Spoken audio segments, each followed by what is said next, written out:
Just after 5 a.m. on July 9, 2009, 67-year-old Bud Billings poured some cereal into a bowl and then passed it to his 11-year-old daughter. Then he grabbed another empty bowl, filled that one with cereal too, and passed it to his 10-year-old son. This was Bud's favorite part of the day. It was like a cereal assembly line that he did with his kids every morning while blaring country music from a nearby stereo. It was really the only way to get breakfast on the table, because Bud had a huge family. He and his 43-year-old wife, Melanie, had 9 children, all under the age of 11 years old, who lived in the house with them. And all of them had special needs. Now, it hadn't always been that way, though. Bud and Melanie had gotten married 16 years earlier, and at the time, they'd had Bud's adopted son, Justin, and Melanie's 2 girls, Ashley and Nikki. And at that time, it was actually just Nikki who had special needs, and she required a lot of extra care. She had autism, cerebral palsy, and epilepsy. And unfortunately, just last year, she had died from a stroke, which had been completely devastating for the whole family. But, looking after her and caring for Nikki had really made Bud and Melanie want to take care of other kids with special needs too. Which was why, about 10 years ago, they had actually intentionally begun adopting children like Nikki. And once they started doing that, they felt so fulfilled and so happy about it that it had been really hard to stop. Bud looked over to where the rest of his kids were gathered around the table eating cereal. And it seemed like a lot, and sometimes it felt like a lot, but Bud loved his big, chaotic family and was really proud he was able to give these kids a home. And he made a good living as an entrepreneur and business owner, to the point where he'd actually been able to build this entire huge house for his kids. It had 9 bedrooms, so everybody could spread out and have their own space.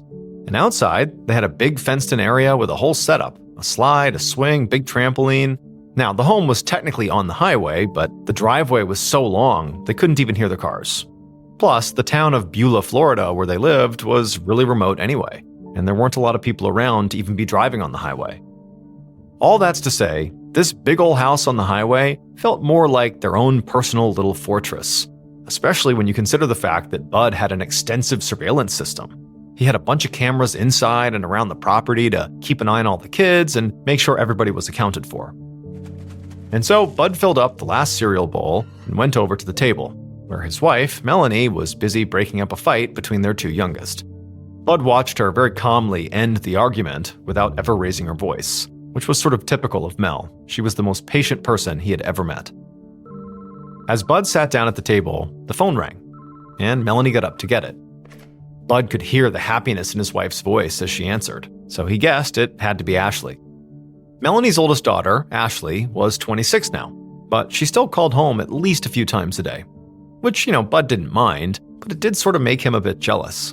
He wished he was as close with his older son, Justin, as his wife was with Ashley. He'd adopted Justin when he was just a baby, and he was 20 now, and so he'd basically had him his whole life. But for some reason, Justin, ever since dropping out of college last winter, really didn't seem interested in spending any time with his dad. Bud guessed it was just because he was embarrassed, or maybe there were some growing pains that came with adulthood, but it was still tough to feel that distance with his son. Just then, Melanie suddenly handed Bud the phone and told him that Ashley had a question for him, and Bud could guess what this was about.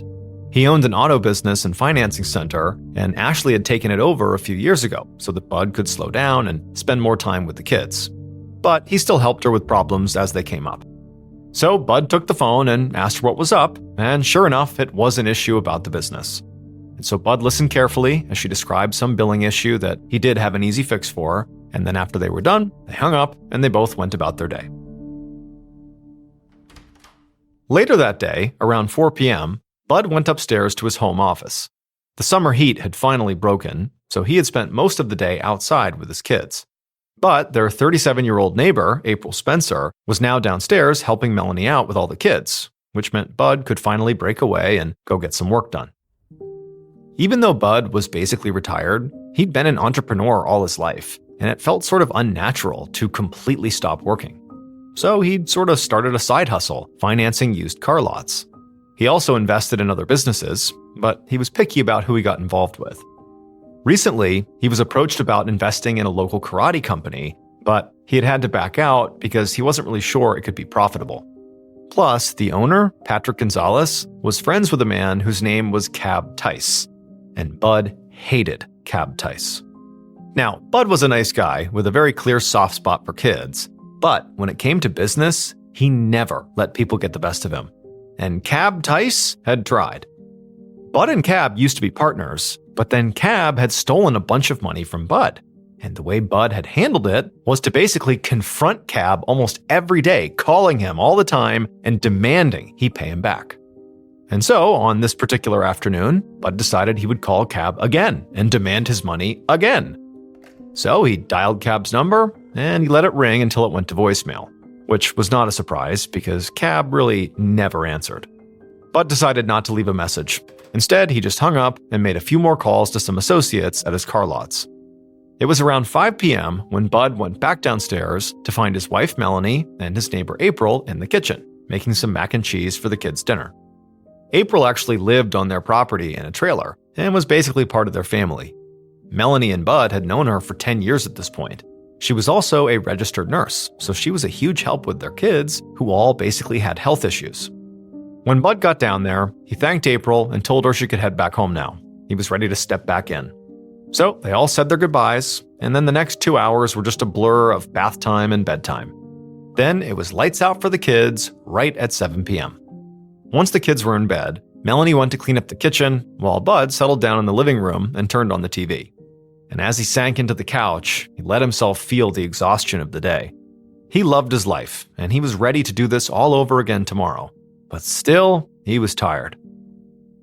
As Bud sat there on the couch, he began to doze off. However, his eyes shot right back open again when he heard a loud bang come from the front door.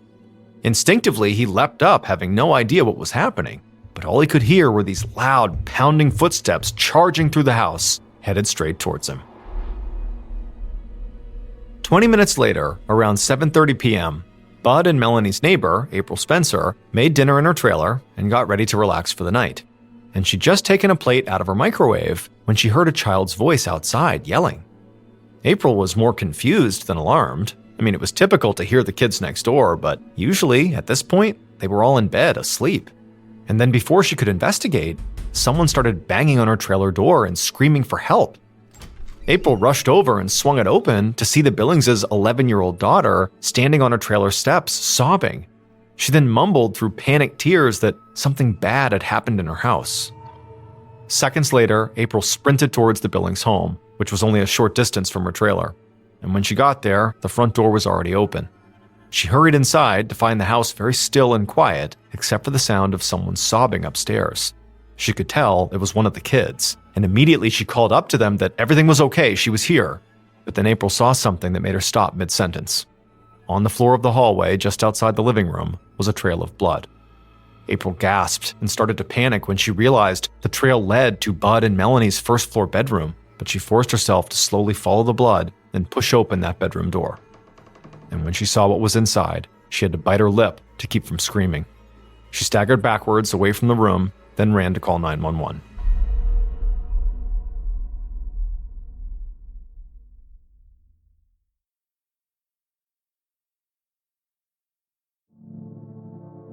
Within the hour, at least 6 police units and a team of crime technicians were at the Billings' home, documenting the horrific scene and collecting evidence.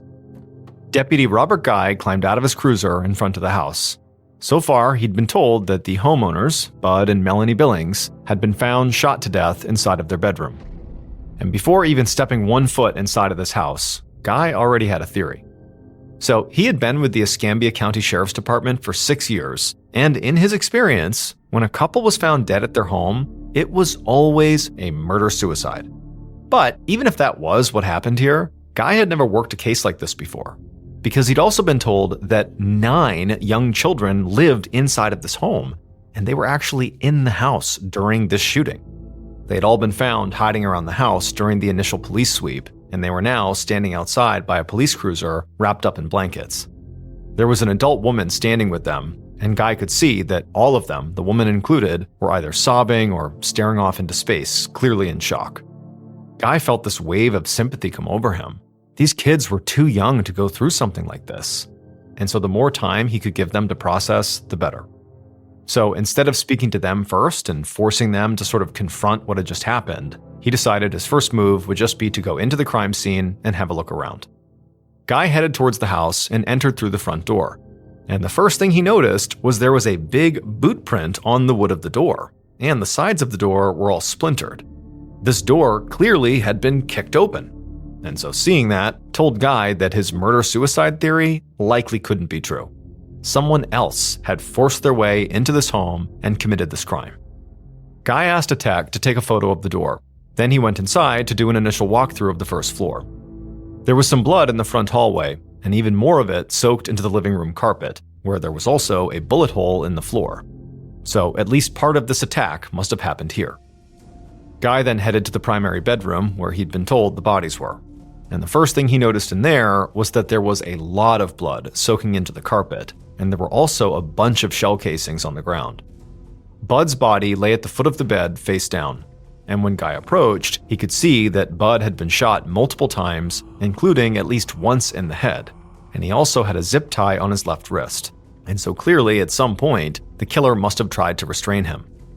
Melanie was by the closet on her back, and also she had gunshot wounds in her head and chest, and she did not have any restraints on, and so she had either cooperated with the killer or was just shot first.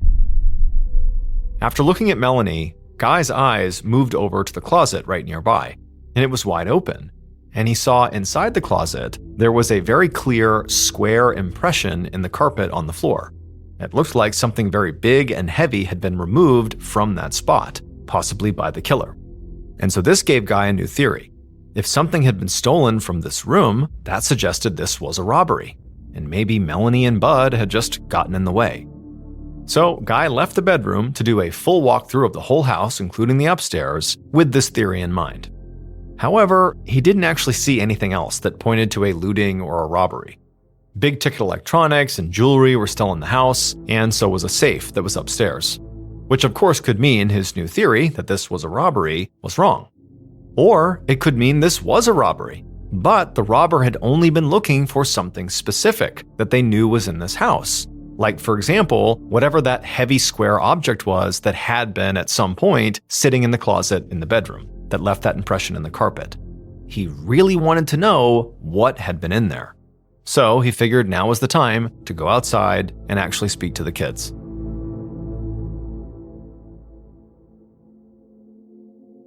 Moments later, Guy was standing with the Billings kids and the woman who was standing with them. The woman said her name was April, and that she was the one who called 911. As April spoke to Guy, she kept glancing over his shoulder at the kids to make sure they were okay. And Guy did too, because even though he wanted to speak to these kids, he knew he had to tread very carefully. Not only were these kids likely very traumatized, but anytime law enforcement interviewed young kids, it had to be done with precautions like with a specialist or trusted adult. So for right now, he was just starting with April.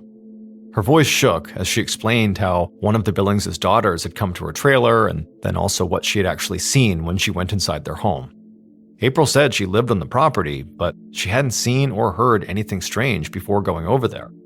April also told Guy that she looked after the Billings kids a lot, and that they actually had two other older kids, Ashley and Justin, who did not live in the house with them.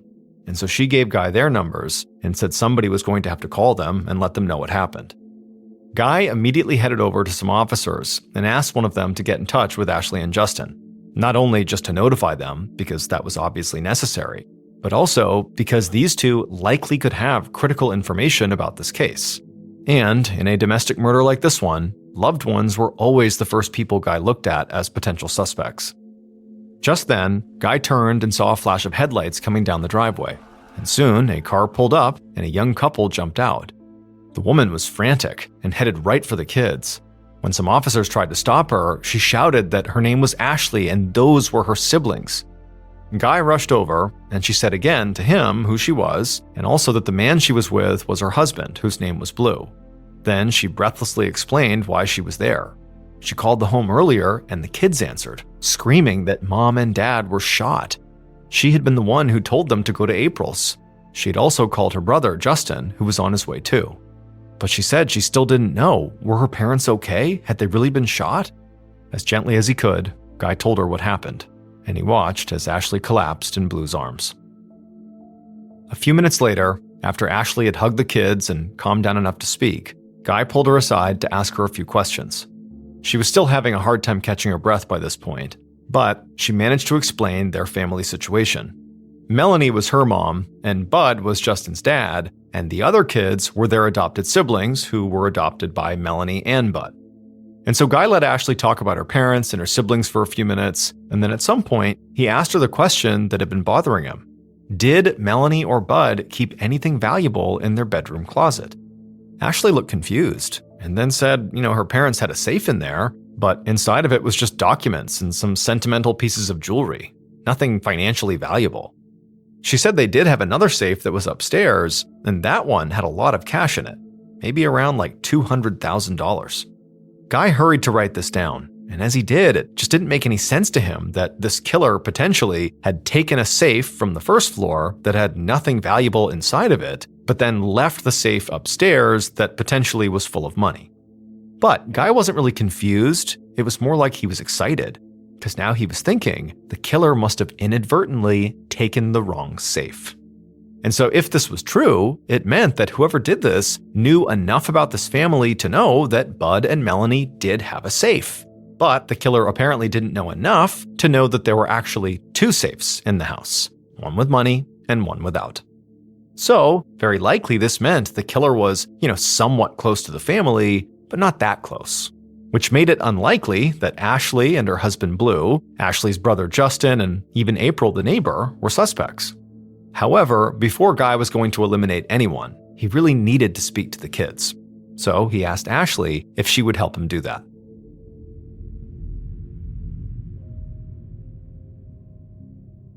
About a half an hour later, Guy watched as Ashley and Blue coordinated with April to bring the kids away from the scene over to Ashley and Blue's place.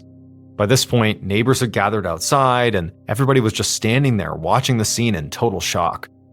It had proven to be very difficult speaking to the kids because they were kids and they were terrified and many of them had disabilities, which also made it difficult for them to speak. However, during his conversation with the kids, Guy had been able to learn one huge thing. One of the girls happened to look out the window right before the murders and saw a red car parked outside. Now, she wasn't able to give Guy much of a description of this car other than the color and that it was a bigger car, like an SUV. But a large red car was distinct, and Guy had already asked some officers to put out a message to patrols to keep an eye out for it. He also had officers speaking to the neighbors, but the Billings lived on a pretty remote patch of land, so he doubted anybody had seen or heard anything because they just lived too far away. And so Guy had just decided to wrap things up for the night when he saw another set of headlights appear from down the driveway. Seconds later, a car pulled up and a young man got out, and then he hurried toward the house. An officer stopped him, and Guy could see that at that point the man began to look around and then jogged over to Ashley and the kids. Ashley gave this young man a big hug, and then she began to cry into his shoulder. Guy guessed this young man had to be Justin, Bud's older son, who Ashley had said would be coming. But even though he was only a few feet away, Guy thought there was just something off about him. He didn't appear to be shocked or even really upset at all. He's just arrived at a crime scene where his parents had been shot to death and he seemed sort of unfazed. But actually, less than being unfazed, it was more like he was sort of nervous. He kept furtively looking over at the police and then the home and sort of fidgeting a little bit. Now, like Ashley, Justin was very likely quite familiar with this house, and also the location of the safes and what was in them, and certainly might not have needed to force entry if he was going to come in here and rob the place. But Guy just had a feeling that something was up, and so he went to speak to him. And as he took the few steps over to Justin, Guy saw Ashley suddenly push herself away from Justin with what appeared to be a very urgent look on her face. When Guy reached the group, Ashley was just shaking her head almost incredulously, saying out loud that she couldn't believe she hadn't thought of that. Then Justin turned to Guy and said, "Has anybody checked the cameras?" Guy froze and asked what he was talking about. Justin told him that their father had cameras in basically every room, and he knew where the recordings were kept. Guy couldn't believe that nobody had noticed these cameras all around the property this whole time. But regardless, if they were there and were as extensive as Justin claimed they were, this was huge. And also, offering up this information suddenly made Justin's behavior seem a whole lot less suspicious. If Justin was on those cameras, he certainly wouldn't have mentioned them. But Guy still wanted to interview him at some point in a more controlled environment to get a better read on things. So, before he ran off to tell the crime techs about these cameras and the tapes, he asked Justin if he would come to the station tomorrow, and Justin agreed.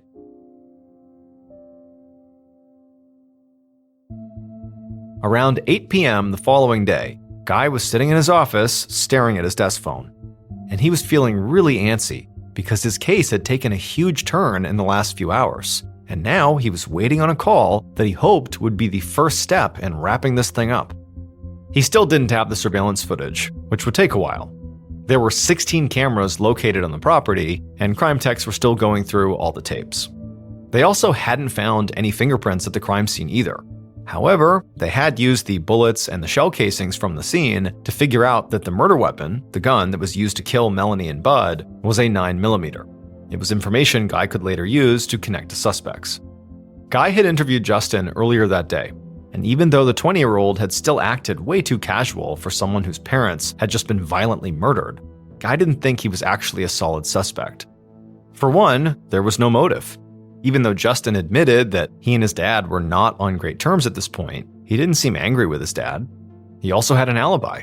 He was at his friend Greg's house for dinner that night, and Guy had confirmed it. And Justin knew about the two safes and which one was more valuable, just like Ashley had. But what Justin had given Guy was a suspect, a man named Cab Tice.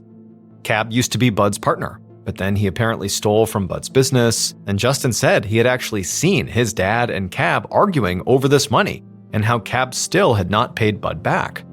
And so if Bud had any enemies, Cab was very likely one of them. It had taken all day, but Guy had finally tracked down Cab at his used car lot in a town that was located about 20 miles away from the crime scene. And since this lot was actually in a different county, Guy had to ask some deputies from that precinct to go over there and see if Cab was actually there. And so now Guy was just waiting for their call. And a few minutes later, he finally got it.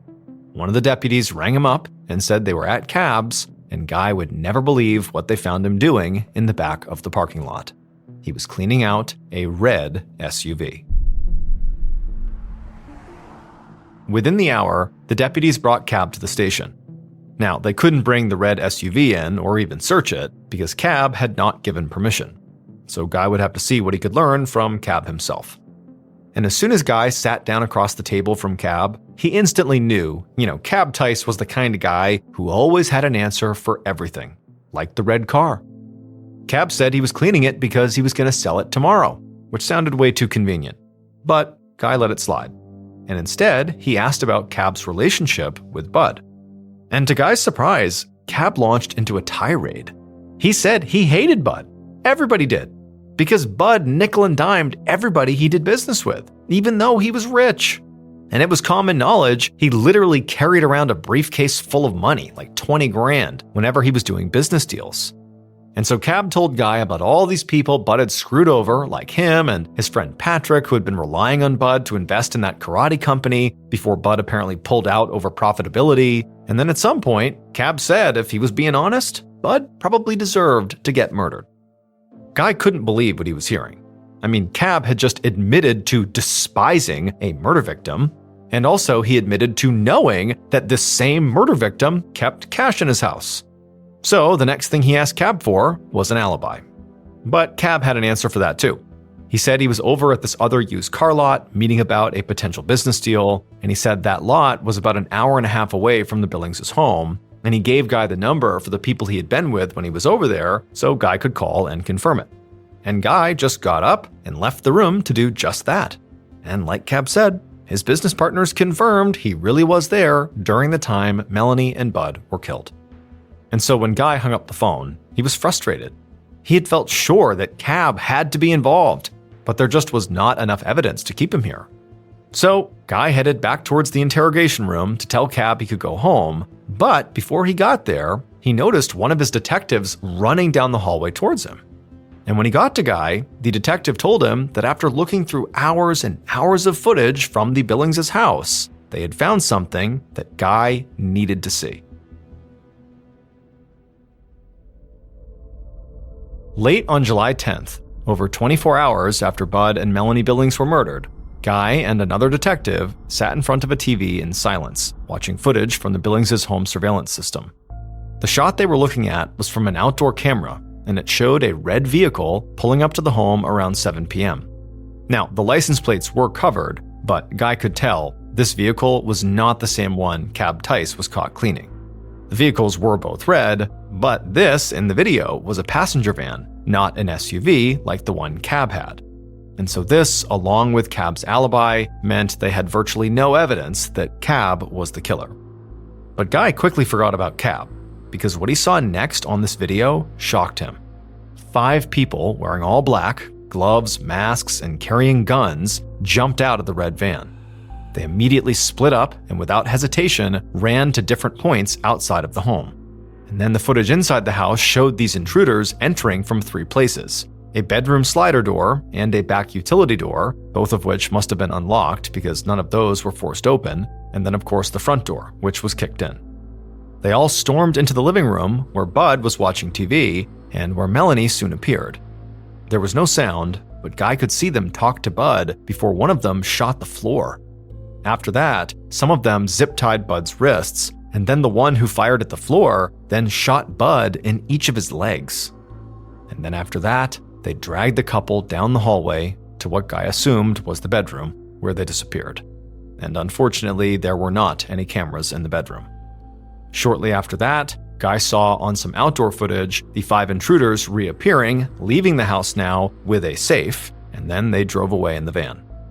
The whole thing happened in less than 10 minutes, and they were only in the home for maybe 4 minutes.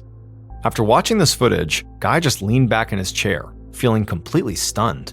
All along, he'd been thinking this was a robbery gone wrong, but what he had just watched seemed more like a military raid. It involved what appeared to be a sort of ruthless precision that seemed out of proportion for this small-town family home. But now, Guy knew he must be missing something crucial about the Billings' family. It could be that maybe Bud was involved in some kind of criminal enterprise, and the extreme security at his home was to protect the family from his various shady associates. If that was the case, it was more likely this was some kind of hired hit done by professionals, and the safe was just stolen to cover up what really happened. And if that was true, it changed Guy's entire case and basically made all of his suspects viable again. Cab's alibi was now worthless. The fact that he was not physically at the crime scene didn't matter, because maybe he hired a hitman. Similarly, just because Justin and Ashley knew which safe had money didn't matter either, because again, they could have hired hitmen to do this. But now, in order to narrow it down, Guy of course needed to find the killers, the supposed hitmen. And since he now had an actual image of the killer's red van, he decided he would release it to the public in case anybody in the area had seen it.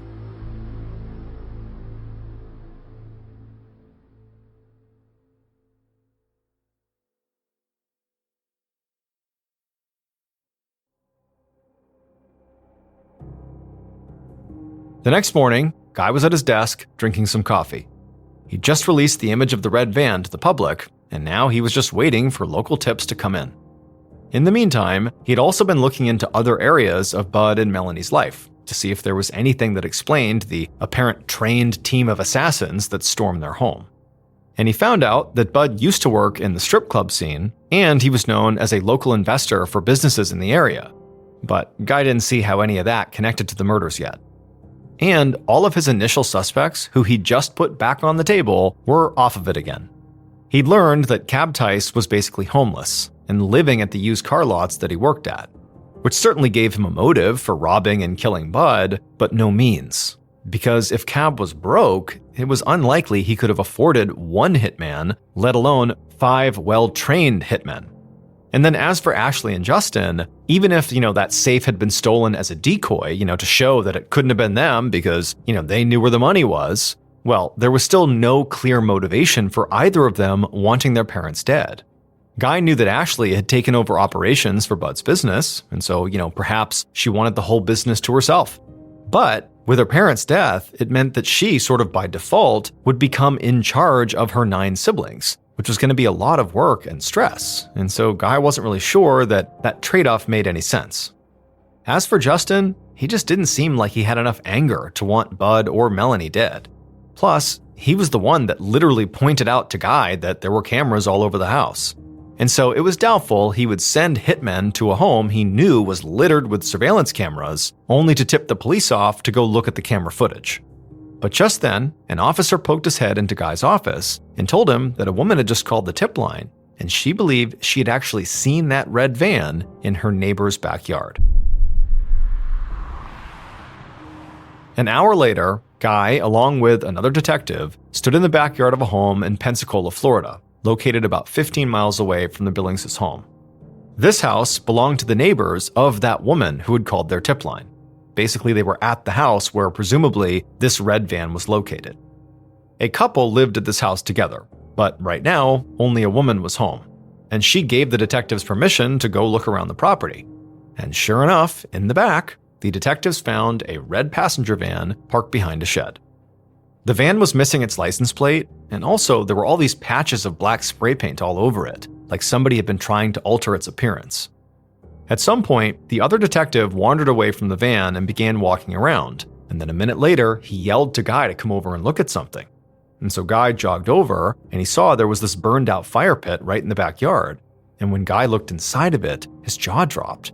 At the bottom, in the ashes, was a pile of partially burned black clothes, just like the kind of outfits that the killers were wearing in the footage. Guy turned to look at the home they were standing behind. At this point, Guy knew they had to get that van towed, and they had to bring the couple who owned this place in for questioning, because that couple either knew who killed the Billings or they had done it themselves.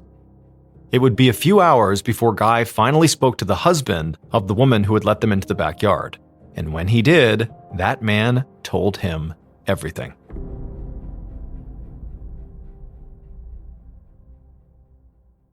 Based on multiple confessions and surveillance footage, the following is a reconstruction of what police believe happened to Bud and Melanie Billings on the evening of July 9th, 2009.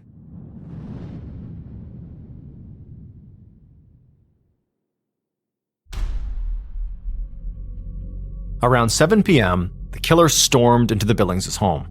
As they did, they could hear their 4 other hired accomplices running through the house as well from where they had entered, and the killer knew they would all congregate in the living room as planned. They had all practiced for this moment for a month, so everybody knew exactly what to do and what their role was. They were ready, and their execution would be flawless. So the killer ran into the living room, and by the time they got there, their other accomplices had arrived there too. And so the team of 5 swarmed Bud, who had been watching TV, and they also grabbed Melanie as she ran into the room screaming. The killer then struck Bud and demanded to know where he kept his money.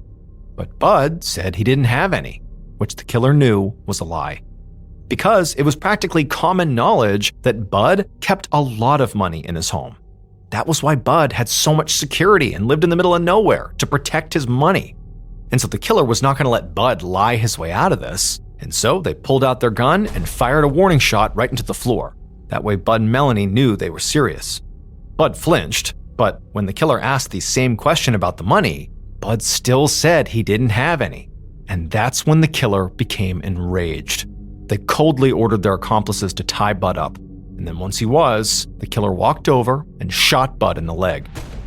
And even though Bud began screaming and so did Melanie, the killer, calm as can be, just asked their question again. Where is the money? But amazingly, again, Bud gave the same reply. And so the killer aimed his gun at Bud's other leg and shot that one too. At this point, Bud and Melanie are screaming at the top of their lungs, and the killer and their accomplices just grab Bud and Melanie and begin dragging them down the hallway towards the bedroom. And when they got into the bedroom, the killer smiled, because the closet door in the bedroom was open, and they could clearly see there was a safe sitting inside. And so the killer told their accomplices to go get some duffel bags ready. They were about to get their cash. And so once the accomplices were gone to get their bags, the killer was alone with Bud and Melanie. And they turned to Bud, who by this point was writhing in pain but quiet, and they asked Bud to open the safe. But through gritted teeth, Bud claimed there was no money inside of it, which made the killer even more furious. How could Bud still keep lying? And so the killer, without even thinking, put their gun right up against Bud's face and shot him through the cheek. Bud fell to the ground, shocked by the blow, but still very much alive. But the killer walked over they aimed their gun at Bud and fired several more times. Melanie began screaming right behind them, and so the killer turned and demanded that she open the safe. And when she didn't either, the killer shot her multiple times as well. When the killer's accomplices returned, they knew they were going to be shocked to see Bud and Melanie dead. This was not part of the plan, and the killer was anxious too. They really had not expected this to happen. But the killer thought, you know what, it doesn't matter. We don't need Bud and Melanie.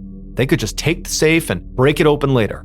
So together, the accomplices and the killer hauled the heavy safe out of the home and into the waiting van.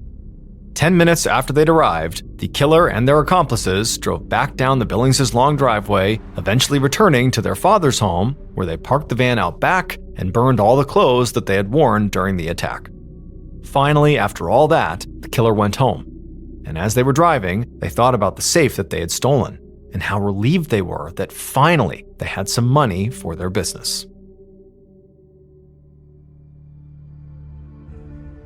It would turn out the person who organized the robbery and eventual murder of Bud and Melanie was one of Bud's former business associates, Patrick Gonzalez. Patrick owned a karate company, and at one point he had tried to get Bud to be an investor. And initially, Bud seemed interested.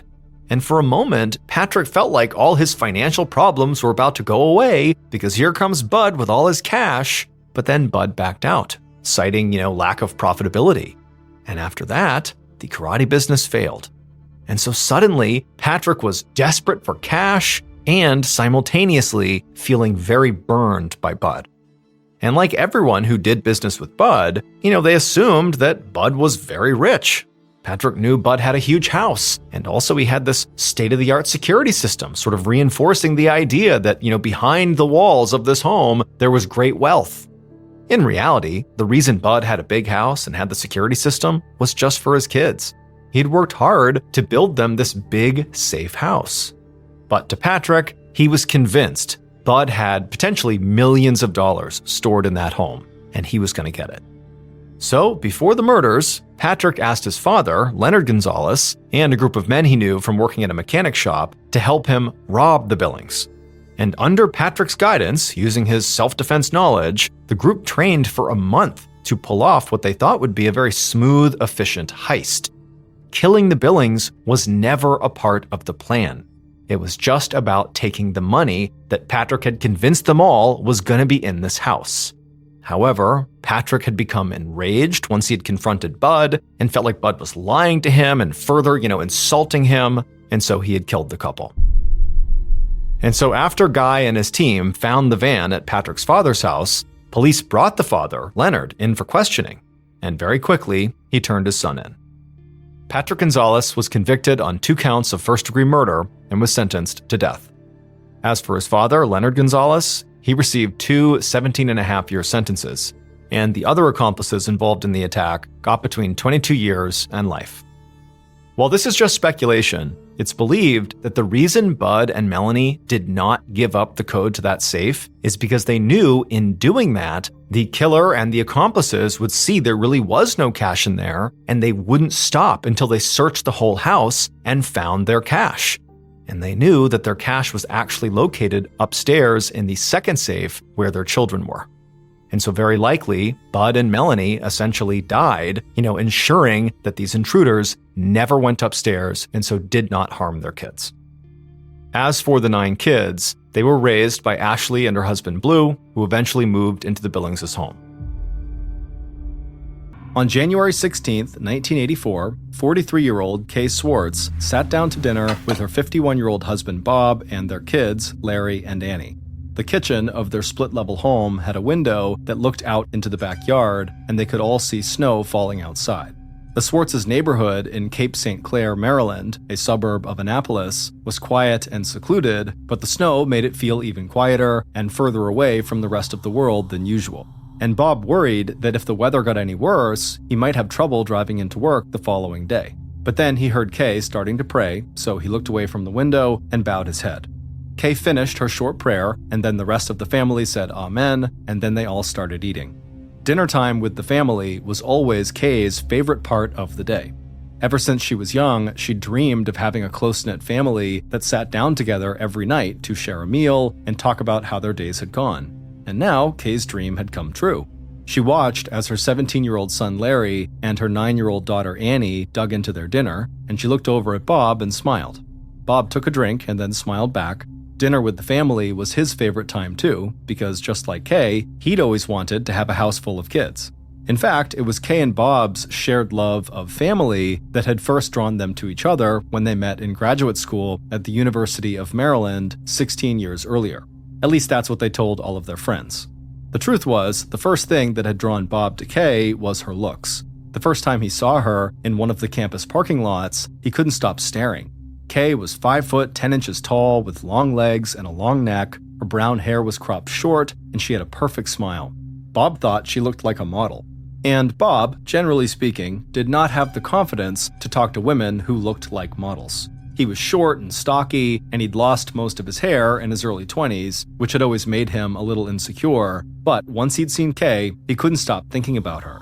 So when he saw her again eating lunch in the university cafeteria, he took a deep breath, walked right up to her, and started a conversation.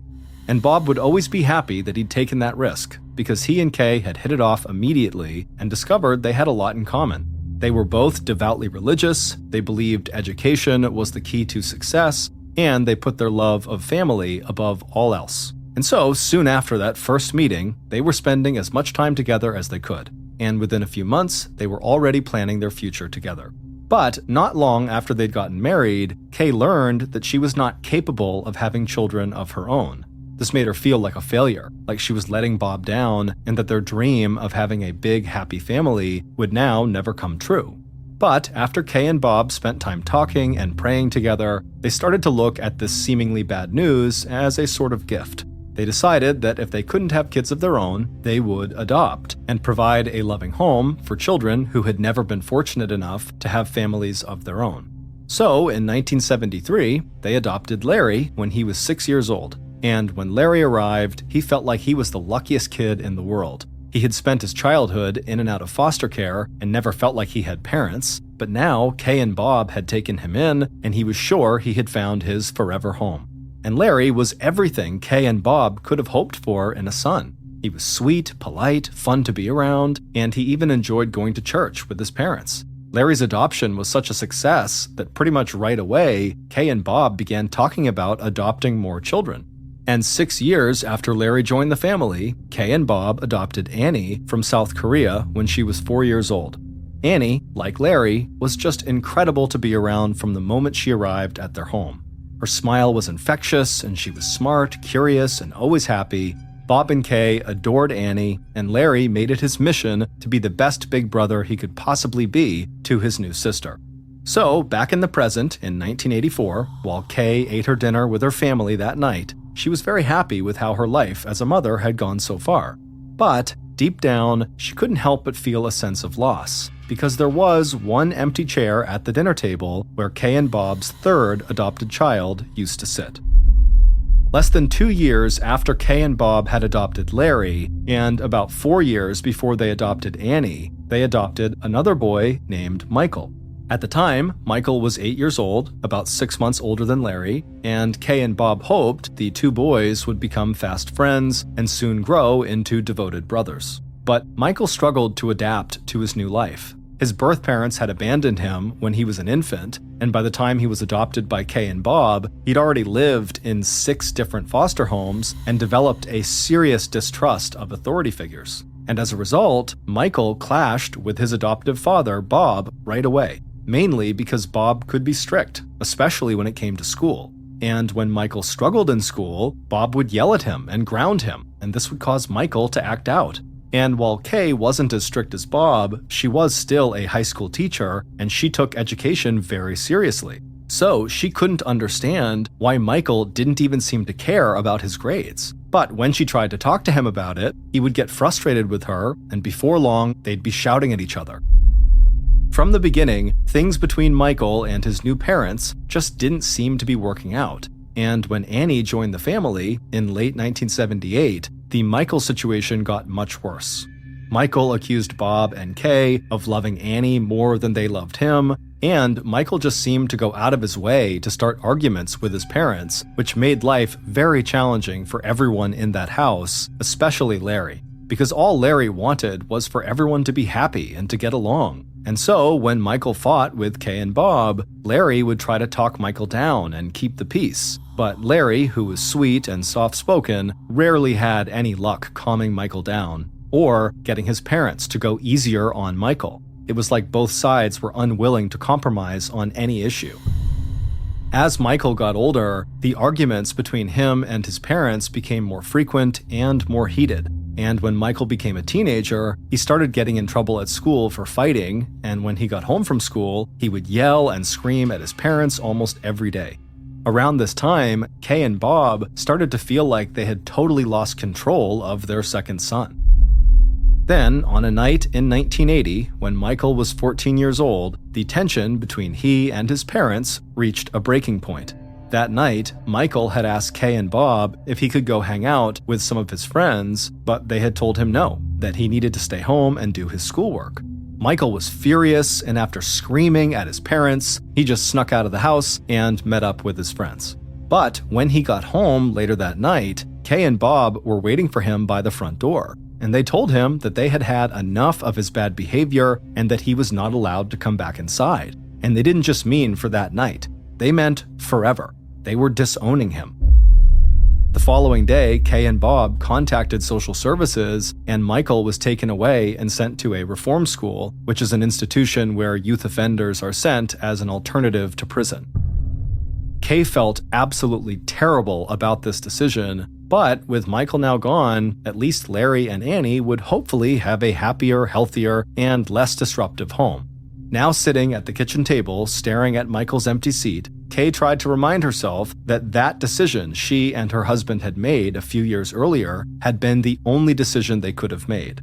After all, they had recently learned from social services that Michael, who was now 17, had had to be moved from the reform school to a mental institution because of his erratic behavior.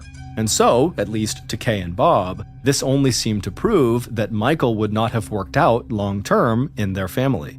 But deep down, whenever Kay thought about Michael, she couldn't help but feel like a failure. That night, after dinner, Bob got up from the table and headed to his home office that he'd set up in a small room located in the basement. Bob had gotten in on the ground floor of the growing computer industry, and he enjoyed the work and the money it brought in for him and his family. But the job sometimes required him to do work from home late into the night. And Kay knew that once Bob disappeared into his basement office, there was a good chance the rest of the family would not see him until the following morning. So Kay cleared the kitchen table with Larry's help, and then she and Annie headed upstairs. As Kay helped Annie get ready for bed, Larry came into Annie's bedroom and said goodnight to her before he walked back into the hall and headed for his own room. Kay gave Annie a kiss, said goodnight, and headed out into the hall just a moment after Larry had. Annie heard the sound of her brother's bedroom door shutting, and she heard her mother walking down the stairs. And soon after that, Annie's eyes got heavy and she fell asleep. But then, a couple of hours later, at around 11:30 p.m., Annie suddenly woke up because she heard what she thought were the sound of voices in the hall right outside her room.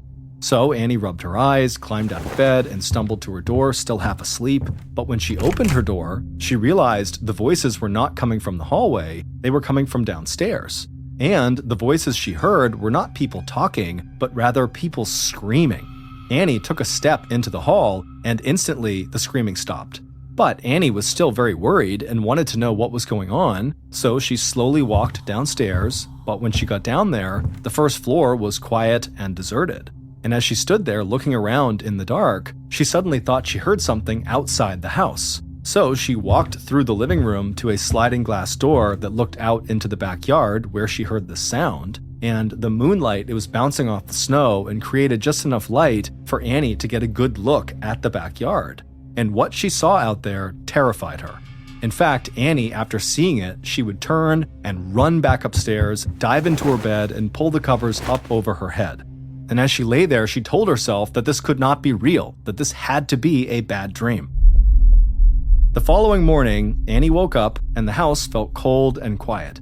She thought about what she'd seen the night before, but she was sure now that it really must have just been a nightmare, because if it hadn't been, if it had been real, wouldn't her brother or parents have come and got her and told her what was going on?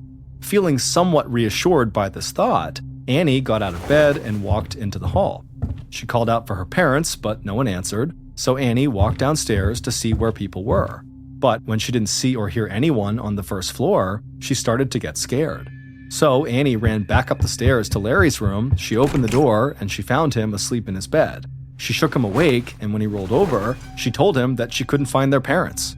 Larry could tell that Annie was definitely scared, and so immediately became the big brother and tried to calm her down by telling her everything was okay and that their parents likely had just gone outside for a minute and they'd be back soon. Then he climbed out of his bed, took his little sister's hand, and together they walked downstairs.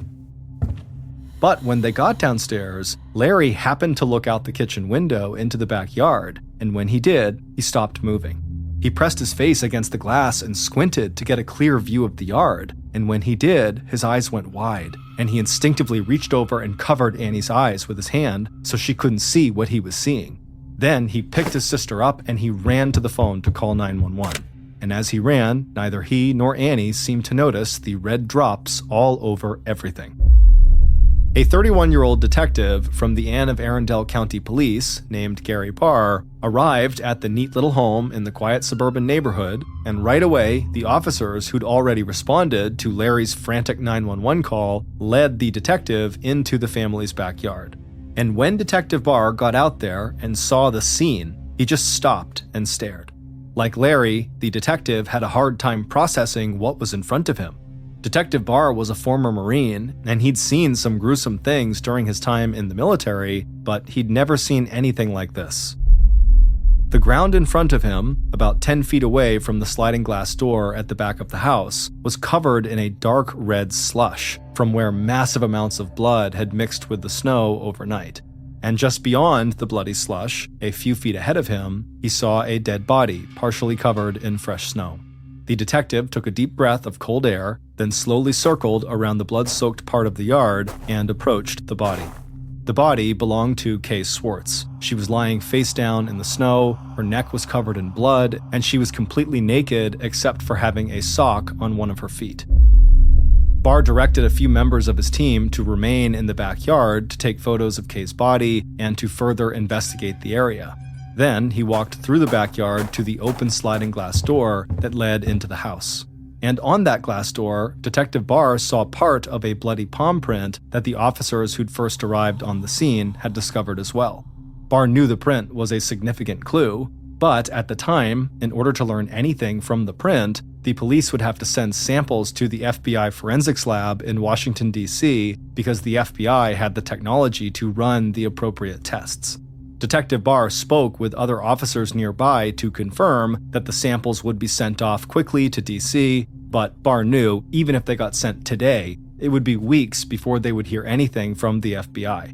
And so Barr was not willing to pin the hopes of the entire investigation on this palm print that could even turn out to belong to the victim and not the killer. And so Detective Barr stepped through the door into the house to begin looking for more clues, but once again, as soon as he was inside, he had to just stop and stare at what was in front of him. There were pools and streaks of dried blood on the floor leading from the back door where he was to the living room. And when Barr stepped into the living room, he saw blood spatter all over the walls. He still had no idea what had happened, but he knew whoever had done this had been filled with rage during the attack. And the blood didn't stop in the living room. Barr found more splatter on the steps nearby that led down into the basement. So Barr followed that path of blood and eventually wound up in the small room in the basement, Bob's office. And once inside, he saw blood everywhere, and in the corner on the floor was Bob. He was deceased and had obvious cuts on his hands, chest, and neck.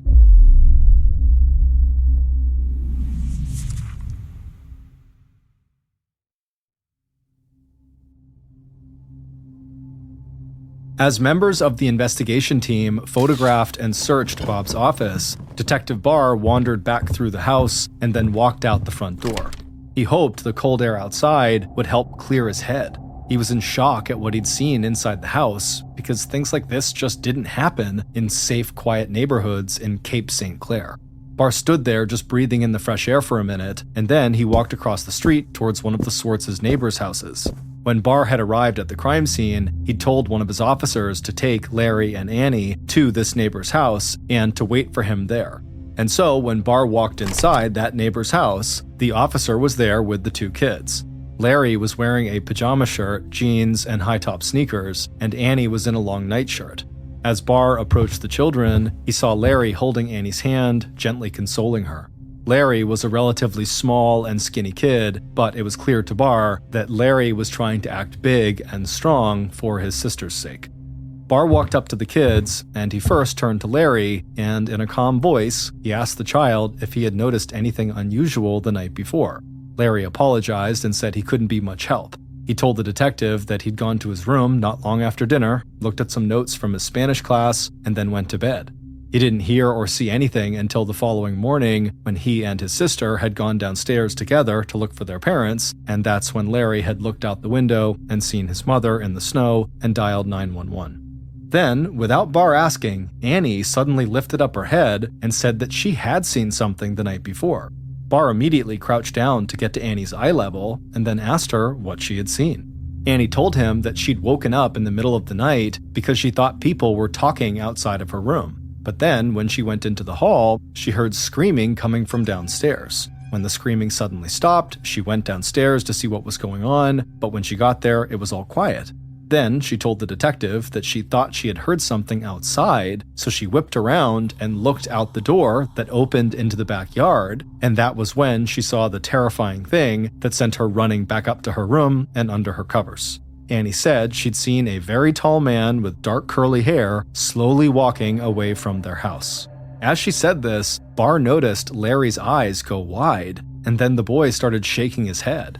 When Barr asked him what was wrong, Larry told him that the man Annie said she'd seen outside fit the description of their estranged brother, Michael, who was 6'4" tall and had dark curly hair.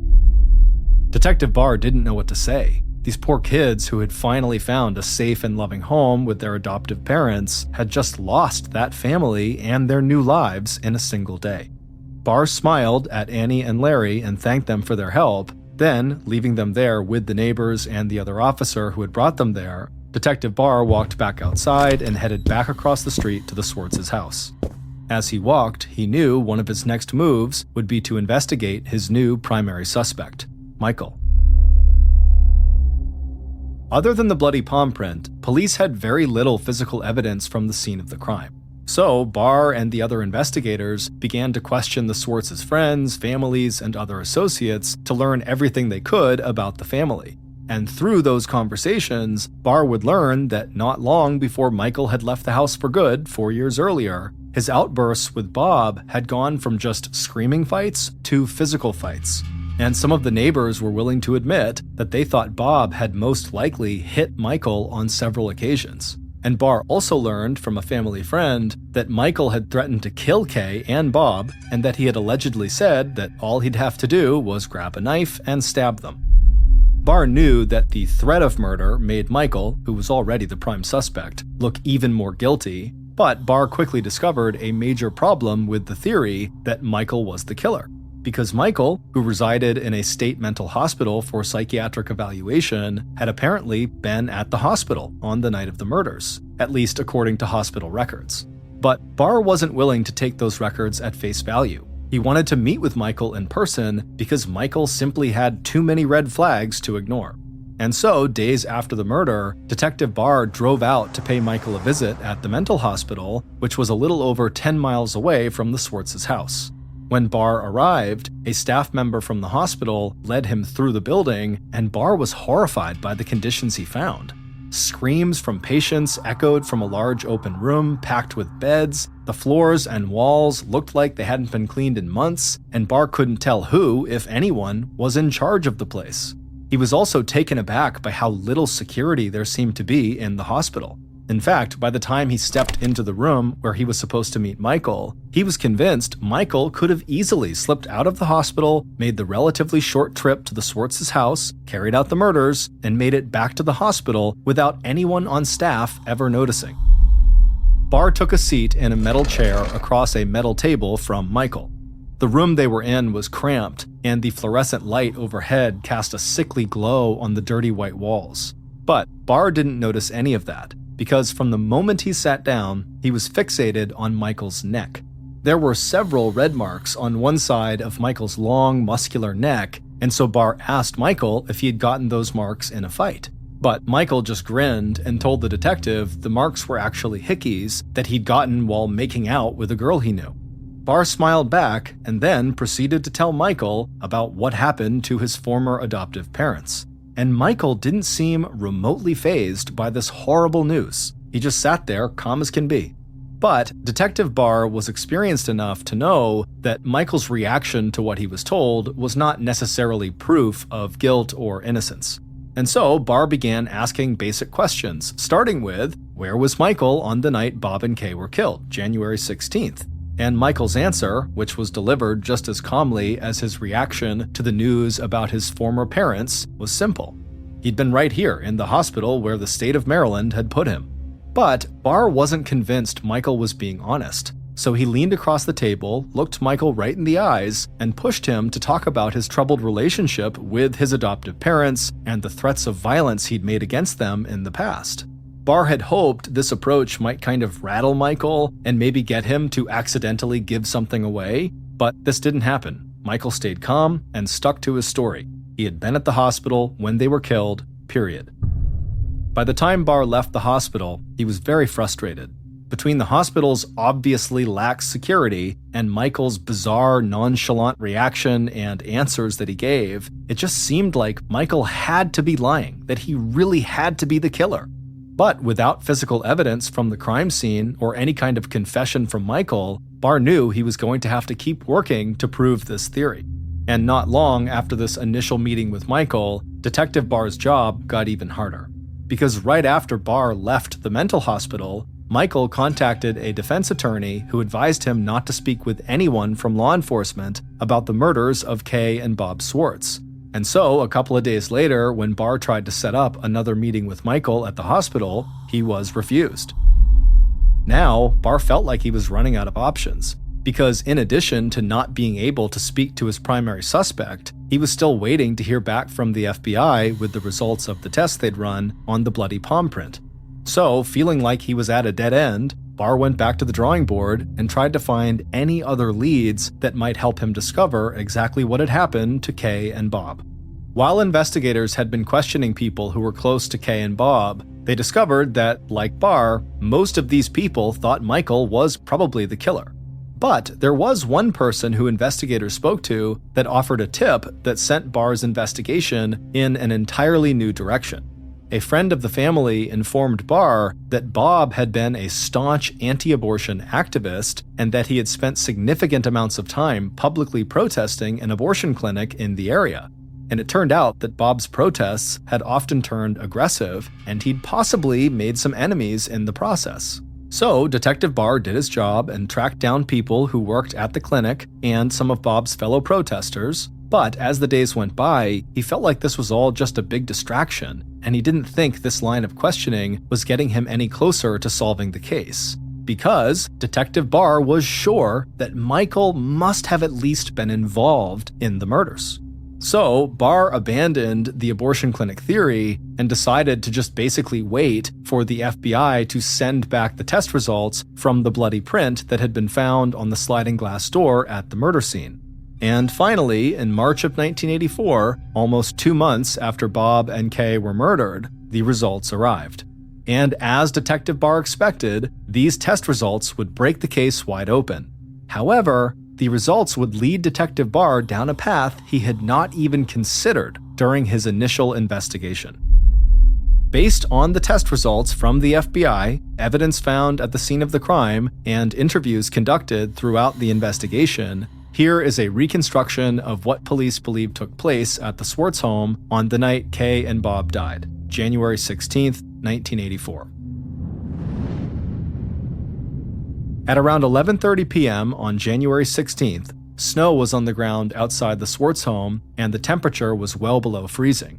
But sweat dripped down the killer's forehead as they walked through the Schwarz house towards the living room. The killer felt lightheaded, and they could still feel the slight burn in their stomach from the shots of rum they'd drunk only a few minutes earlier.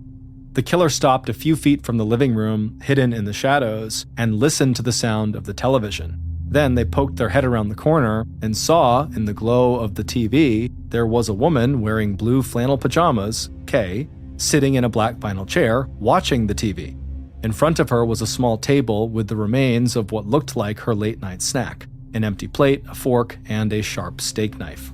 The killer was not actually carrying a weapon. In reality, they had not fully mapped out how this attack would go, but the steak knife on Kay's table seemed like the perfect solution.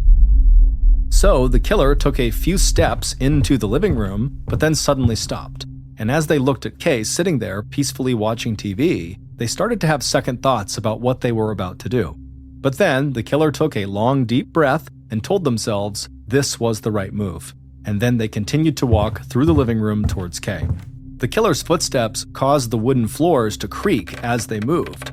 Kay heard those creaks and quickly looked up from the TV to see who was there. And when she saw, she was startled, but mostly she was angry, and she yelled something at the killer. And the killer shouted something right back. And then before Kay could possibly understand what was happening, the killer rushed forward, grabbed Kay's steak knife, and slashed the side of Kay's neck. Kay screamed, and the killer just froze, like they were stunned by what they'd just done. In that moment of hesitation, Kay put a hand to her neck to try to stop the bleeding, pulling herself out of her chair, and then she tried to run out of the room. But the killer, filled with rage, rushed after Kay and managed to slash her neck 6 more times. The killer watched her fall to the floor. Kay struggled to pull herself up onto her hands and knees, but she was now bleeding profusely and her breath was quiet and shallow. The killer stood over her, raised the knife again, and was about to bring it back down for one final blow when suddenly they heard a sound coming from the steps that led to the basement. The killer stopped what they were doing and rushed over to the top of the steps and looked down to see what the noise was, and what the killer saw at the foot of the stairs was Bob standing in the doorway of his basement office. And when Bob saw the killer standing there with the steak knife in hand, he screamed for help. But there was no help coming, and Bob had nowhere to go. He was trapped in the basement. Without hesitation, the killer walked down the stairs and tried to slash at Bob's face. But Bob, who was trying to back up, managed to throw his hands up to protect himself, and so the knife only cut into his hands.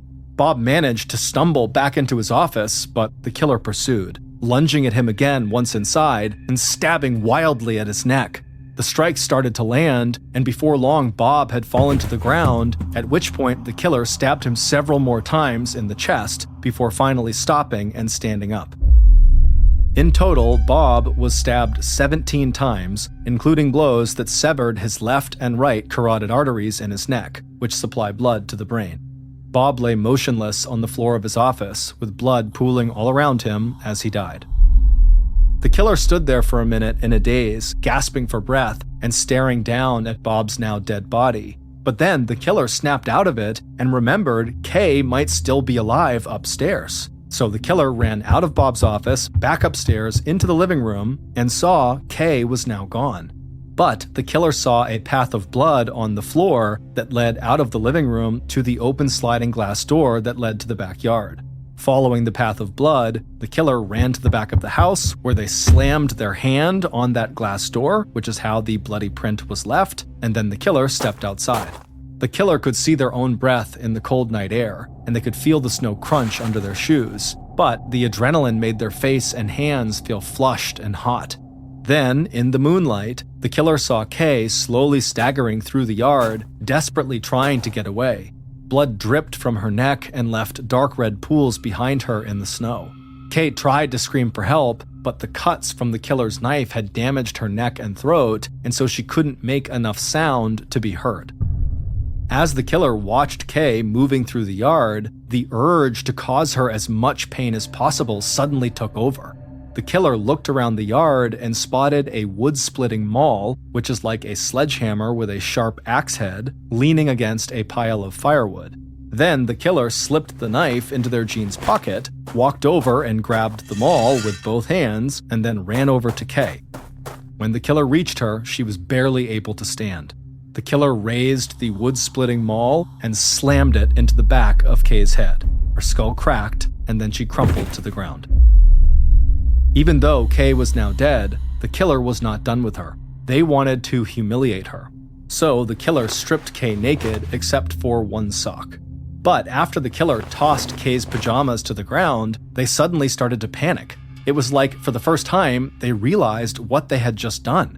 The killer's hands were shaking, and they saw that their clothes were covered in blood, but they knew they had to get rid of the weapons, so they walked through the yard away from the house, they wiped down the handles of the maul and the knife with a clean part of their shirt, and then threw them into the woods that surrounded the Schwartz's backyard. Then the killer walked back through the yard past Kay's body and went inside the Schwartz's house. Once inside, the killer walked through the house to the laundry room where they stripped off their clothes, piled them into the washing machine, and then hit start. At this point, the killer's head was pounding, their arms and back ached, and they felt exhausted, so they walked upstairs, headed down the hall past Annie's room, and glanced at the door that led to Michael's old room. Then the killer stepped past that door to his own door that led to his bedroom, and he climbed into his own bed and went to sleep. Larry Schwarz, who everybody thought was the quiet, sweet, perfect son, was in fact the killer. The results of the FBI tests made it clear that the bloody palm print on the sliding glass door belonged to Larry and not to Michael, like so many people had thought. And when Detective Barr learned the palm print was Larry's, he thought back to the beginning of his investigation when he first spoke to Larry and Annie right after he had arrived at the crime scene. And he would come to understand that little Annie thought of her 5'9" brother, Larry, as being a, quote, very tall person, because pretty much everyone who was over 5'5" seemed very tall to her. But Larry, thinking on his feet, had immediately used her description of the very tall man in the backyard, the likely killer, to his advantage, pointing out that his former brother, Michael, was in fact very tall, 6'4" to be exact, which is considered very tall by basically all adults. Michael did this, of course, to deflect suspicion away from himself. Police arrested Larry, and while in custody, he would confess to killing his parents. Larry claimed he had killed Kay in the house and had not chased her down and killed her in the yard like the police said. But Larry's memory of the night was fuzzy, and Detective Barr didn't think Larry's version of events fit with the evidence found in the backyard and in the house. But Barr did take Larry at his word when Larry explained why he had killed his parents. Larry said that once Michael had been kicked out of the house, he, Larry, became the target of Kay and Bob's very strict disciplinary tactics. They would yell at Larry constantly about his bad grades, ground him for weeks at a time, and keep him from going out on dates with the girl he liked. Larry grew very angry at his parents, and he felt like they enjoyed humiliating him. And then, on January 16th, 1984, Larry snapped. That night, after Annie had gone to bed, he and Kay got into a shouting match when he told her he had failed his Spanish exam. And Kay said that knowing Larry, he would probably fail all of his other exams too. So Larry stormed upstairs to his bedroom, slammed his door, reached under his bed, and grabbed a soda bottle that was actually filled with rum. And as he drank the rum, he got angrier at his parents, and he convinced himself that they were going to kick him out of the house like they'd done to Michael, and he'd never get to see his little sister Annie again. So Larry decided the only solution was to kill Kay and Bob. So he went downstairs and did just that. Larry ultimately pleaded guilty to second-degree murder. He was sentenced to 20 years in prison, but after serving 9 years, he was granted parole. Larry would move to Florida, where he would die from a heart attack in 2004 at the age of 38.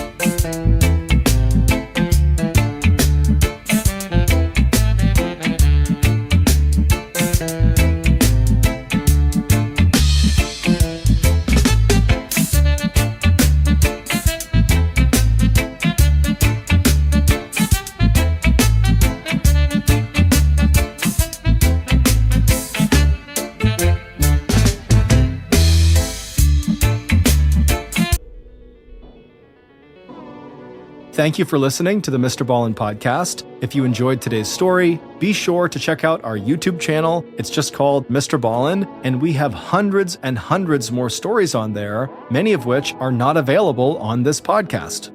So that's going to do it. I really appreciate your